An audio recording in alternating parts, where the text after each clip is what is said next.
एक ऐसा क्लब जिसके साथ अंग्रेजों का इतिहास जुड़ा है, एक ऐसा क्लब जिसमें अमीरी की परिभाषा को गढ़ा है, एक ऐसा क्लब जिस क्लब के अंदर एडमिशन प्राप्त करना, जिस क्लब के अंदर रहना, जिस क्लब के अंदर सुविधाएं लेना एक आम आदमी के शायद ख्वाब से भी बड़ी चीज हो। एक ऐसे क्लब को भारत सरकार ने पूरी तरह से सुरक्षा कारणों से खाली करने का आदेश दे दिया है। लगता है कि यह भारत सरकार बनाम अंग्रेजों की जो पुरानी पराधीनता चली आई है, उसकी जो उन्होंने जड़ से उखाड़ फेंकने की कि हम अंग्रेजी मानसिकता को हटा देंगे, उसकी मुहिम में एक और कड़ी शामिल हो। लेकिन विपक्ष का आरोप है कि इस क्लब में राहुल गांधी जुड़े हैं, शायद इस वजह से इस क्लब को हटाने की बात की जा रही है। इस दिल्ली जिमखाना क्लब के अंदर लोगों की प्रतिष्ठा इस बात पर है कि वो किसी को यह बता पाएं कि वो इस क्लब के सदस्य हैं। यहां पर लोगों से मिलना, मीटिंग करना और सोशल नेटवर्किंग करना, अगर आप एक अधिकारी हैं तो आपके दूसरे अधिकारी से मुलाकात होगी, ये यहां पर तय माना गया है, क्योंकि यहां पर बड़ी संख्या में वही लोग हैं जिन्होंने अपनी प्रतिष्ठा के दम पर यहां पर एंट्री पाई है। तो जो लोग यहां पर होंगे वो एक जैसी क्लास के होंगे। तो क्लास के लोग अपना मनोरंजन कहां करें, उनके लिए यह क्लब दिखाया गया है। इस क्लब का जो दृश्य फ्रंट डेस्क है, बॉल रूम है, वो देखते ही बनता है, लगता है कि कोई ब्रिटिश आर्किटेक्ट को एज इट इज जमीन पर उकेरा गया हो। इस भारत सरकार ने इसे 5 जून तक खाली करने का आदेश दे दिया है।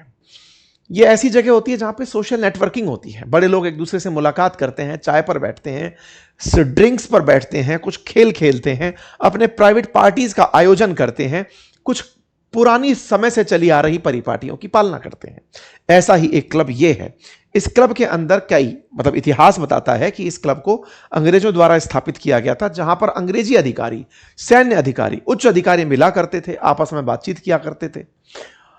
उनके चले जाने के बाद यही परिपाटी भारत के आईएएस आईपीएस ऑफिसर्स ने जारी रखी। कई राजनेता यहां पर आए, उद्योगपति आए, सैन्य अधिकारी आए, उन्होंने इन क्लब्स को आगे कंटिन्यू किया। आज देश में यह क्लब कल्चर बहुत सारे क्लब्स के लिए जोड़ा जाता है। भारत के अंदर जो प्रसिद्ध क्लब हैं उनमें से दिल्ली जिमखाना क्लब तो है ही है, Delhi golf club, Willingdon club, bridge candy club, royal Bombay yard club, Calcutta club, Tollygunge club, Madras club, Jaipur club, Bengaluru club, ये सब इसके अंदर शामिल हैं। इतिहास में अगर चलें तो दिल्ली जिमखाना क्लब का इतिहास गुलामी से जुड़ा हुआ दिखाई देता है। दिल्ली जिमखाना क्लब जो है वो 1913 में ब्रिटिश काल में स्थापित हुआ था। इसे उस समय इंपीरियल दिल्ली जिमखाना क्लब नाम दिया गया था। ये 2 सफदरगंज रोड, प्रधानमंत्री आवास जो 7 लोक कल्याण मार्ग है, उसके बिल्कुल बगल में स्थित है। वर्तमान में इस क्लब के अंदर जो सदस्य हैं वो कई बड़े अधिकारी, राजनेता, न्यायाधीश से अधिक लोग हैं। 600 से अधिक कर्मचारी यहां पर हैं। अगर मैप पर आप देखें तो यह प्रधानमंत्री का आवास है, तो उसके जस्ट बगल में दिल्ली जिमखाना क्लब बिल्कुल एडजॉइनिंग बॉडी दिखाई देता है। इसका जो क्षेत्र है यानी 27.3 एकड़ जो भूमि है वो व्हाइट हाउस से अधिक है। बकिंघम पैलेस जो ब्रिटेन का है उससे कुछ कम है, यानी कि एक बहुत बड़े लैंडस्केप में फैला हुआ है। इतिहास की बात करें तो जब अंग्रेजों ने कोलकाता से दिल्ली राजधानी ट्रांसफर की थी 1911 में, तो 1913 में इस क्लब की स्थापना की गई थी। मतलब इसकी जो नींव है वो इंपीरियल दिल्ली जिमखाना क्लब के नाम से 1913 के अंदर 2 सफदरगंज रोड पर की गई थी, 27.3 एकड़ जमीन देकर के। उस समय के कई 7 बड़े राजघराने, ग्वालियर, जयपुर, जोधपुर, कश्मीर, उदयपुर, किशनगढ़ के महाराजा और भोपाल के नवाब इसमें उस समय शामिल हुए थे। और उस समय एक किंग्सवे स्थित पोलो ग्राउंड भी इसी का हिस्सा माना जाता था, जो 1930 के दशक में उसे अलग कर दिया गया। 1918 में ब्रिटिश सरकार ने इस जगह को इस क्लब के नाम पर 1000 रुपए सालाना की लीज पर उपलब्ध कराया था, जो आज भी चली आ रही है। इसी लीज की एक धारा थी क्लॉज 4, जिसमें लिखा था कि अगर सरकार यह जमीन सार्वजनिक उद्देश्य के लिए वापस चाहेगी तो इस लीज को कभी भी खत्म किया जा सकता है। उसी लॉ का यूज करते हुए 113 साल बाद इस क्लब को वापस लिया जा रहा है। इस क्लब को बनाने वाले जो आर्किटेक्ट रहे हैं उन्हीं ने ही कभी कैनॉट प्लेस और तीन मूर्ति जो भवन है उसकी प्लानिंग की थी। इसके आर्किटेक्ट रॉबर्ट रसेल हैं, जिन्होंने इस क्लब को बनाया था और उसे लुटियंस दिल्ली से मैच कराती हुई संरचना में बनाया था। कुल फ्लैट छत वाली जो संरचना है कुछ उस तरह से। ये इसका एक मेन एंट्रेंस है। इसके पीछे का इतिहास और भी काफी रोचक है। भारत के अंदर एक बार वायसराय रहे लॉर्ड विलिंगटन, उनकी पत्नी थी लेडी विलिंगटन, उन्हें यहां पर तैराकी का बड़ा शौक था, तो उनके लिए बकायदा यहां पर पूल का भी निर्माण कराया गया। दिल्ली के अंदर यह विलिंगटन पूल आज भी स्थित है। लेडी विलिंगटन स्विमिंग पूल के नाम से इसे जाना जाता है। यहीं पर स्क्वैश पूल भी स्थित है। यहां पर एंट्री लेना सामाजिक प्रतिष्ठा का एक बड़ा सीन माना जाता था। उस समय भारतीय प्रशासनिक सेवा के अधिकारी, और आज भी भारतीय प्रशासनिक सेवा के अधिकारी इस पूल में अपनी एंट्री पाने को अपनी सफलता मानते हैं, इस क्लब में एंट्री पाने को अपनी सफलता मानते हैं। उस समय पर इस पूल में, इस क्लब में जो परिपाटियां थी वो पूरे अंग्रेजी तौर तरीके की थी, जिसमें संडे के अंदर ब्रंच में ब्लड मैरी पीने जैसा बात, अंग्रेजी नाश्ते की बात, वो डांस जिन्हें फॉक्सट्रॉट डांस कहते हैं, उस तरह की परंपराएं यहां पर फॉलो होती आई थी। इसको लेकर विवाद क्या रहा? विवाद रहा कि यहां पर अंग्रेज हमेशा भारतीयों के साथ भेदभाव किया करते थे। बहुत सारे क्लब्स में, जैसे शिमला क्लब के बाहर लिखा हुआ था कि Indians and dogs are not allowed, बिल्कुल वैसा ही यहां पर तब भी था जब लॉर्ड वायसराय लॉर्ड माउंटबेटन थे। जो मेन बनी हुई बिल्डिंग थी उसमें अंग्रेजों के जाने की अनुमति थी, लेकिन भारतीय लोग केवल गार्डन वाली साइड ही बैठा करते थे। ये उस कारण से पहले भी काफी विवादों में रहा है। अंग्रेजों के द्वारा पहले भी इस तरह का भेदभाव होता रहा। अंग्रेज जाने के बाद हमारी चमड़ी में बने हुए अंग्रेजों ने इस भेदभाव को कंटिन्यू रखा। इस क्लब के अंदर बहुत से खाने पीने की चीजें मिलती हैं, फेमस है। कहा जाता है कि 113 साल के पुराने इस क्लब में 26 ऐसे ग्रास के टेनिस कोर्ट हैं, जहां पर squash court, badminton court, billiard rooms, swimming pool, तमाम सुविधाएं यहां पर उपलब्ध हैं। स्पोर्ट्स में भी यहां पर rugby, billiards, tennis, swimming pool, club के अंदर मेन बार, कॉकटेल बार, तमाम प्रकार की सुविधाएं जो होनी चाहिए वो इस क्लब के अंदर उपलब्ध हैं। बारे में खबर यह है कि इसकी 20 लाख रुपए में मेंबरशिप मिलती है। 20 लाख रुपए पे करने वाले भारत में बहुत से लोग हो सकते हैं, लेकिन वेटिंग 37 साल की है। 113 साल पुराने इस जिमखाने में सीटें तभी मिलती हैं जब कोई पुराना क्लब मेंबर मर जाए या फिर वो अपनी सदस्यता छोड़ दे। इसमें नई एंट्री नहीं होती। एंट्री के नियम हैं। एंट्री के नियम में 40% जो सीट हैं जो उपलब्ध हैं वो रिजर्व है सिविल सेवक अधिकारियों के लिए, 40% रक्षा अधिकारियों के लिए और 20% अन्य लोगों के लिए, जिसमें उद्योगपति, वकील, डॉक्टर, कलाकार जैसे लोग शामिल हैं। इसके अंदर क्लब में लगभग 5600 स्थायी सदस्य हैं। हर साल 60 से 100 नए सदस्यों की इसमें एंट्री होती है, क्योंकि जो 5600 हैं उसमें से जो लोग मर रहे हैं उनकी संख्या या सदस्यता छोड़ दे बाई चांस, उनकी संख्या के आधार पर यह तय होता है। यह फॉर्मूला 40-40-20 का फॉर्मूला है।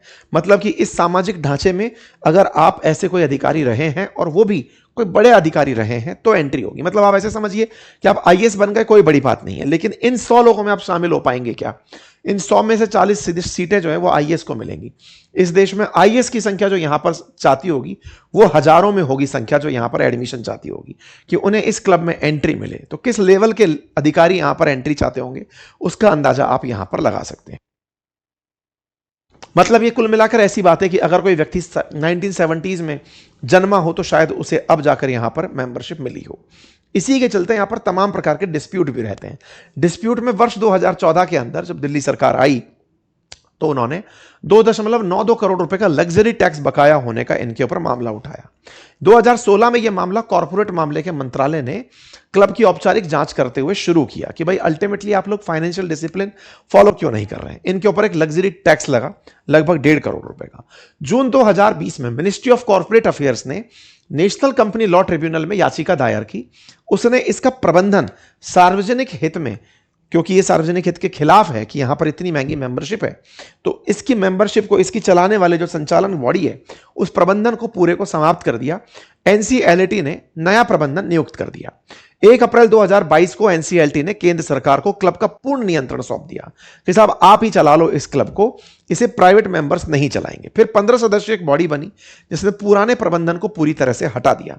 यहां पर लोगों के दिमाग में एक बहुत बड़ा सवाल बना था कि इस क्लब के मेंबर्स पुरानी सरकारों के समय के जानकार लोग रहे होंगे, नई सरकार आई तो नए सरकार के लोग यहां पर जाना चाहते होंगे, वो यहां नहीं जा पाए तो इस बात की खुन्नस निकाली जा रही थी। इस तरह की इसकी उस समय बैशिंग होने लगी, लोगों ने इसकी चर्चाएं करना शुरू किया। एनीवे, एनसीएलटी ने पुराने जिमखाना क्लब को सस्पेंड कर दिया। उसके बाद में नया जिमखाने के अंदर कमेटी बनाई गई कि यह कमेटी यहां का संचालन करेगी। इस संचालन के बाद भी इनके ऊपर कई सारे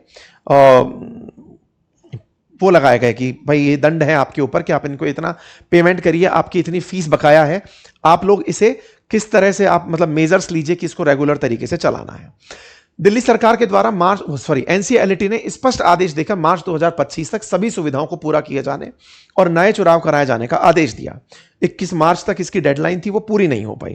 केंद्र सरकार ने 22 मई को इसको खाली करने का फिलहाल आदेश दिया है कि आप इसे 5 जून तक खाली कर दें। तो एनसीएलटी ने गवर्नमेंट के लिए कहा है कि दिल्ली जिमखाना क्लब को 5 जून तक भारत सरकार अपने कंट्रोल में ले लेगी। तो यहीं से चर्चा शुरू हुई कि इस क्लब में जो अनियमितताएं थी उन्हें देखते हुए भारत सरकार ने इसे खाली करने का आदेश दिया है।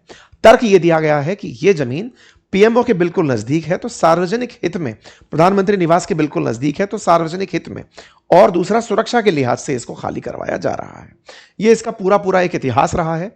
सबसे ज्यादा चर्चा इसकी तब उठी जब इसके ऊपर लीगल प्रोसीडिंग इसलिए शुरू हुई कि इसकी फीस इतनी ज्यादा क्यों है। यहां पर प्राइवेट पर्सनल्स को 7.5 लाख रुपए की चर्चा 2018-19 में निकल करके आई थी।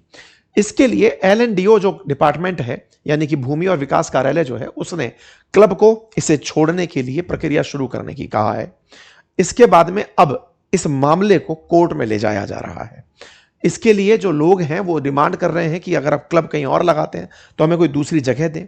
लोगों ने कुल मिलाकर के इस पर अपनी राय इतनी ही रखी है कि भारत सरकार की तरफ से दिल्ली जिमखाना क्लब को अचानक खाली करने का जो आदेश दिया गया है, उस आदेश के लिए हम कोर्ट जाकर के इसकी स्टे की बात करेंगे, क्योंकि इस क्लब के मेंबर्स में बहुत सारे प्रभावशाली लोग हैं।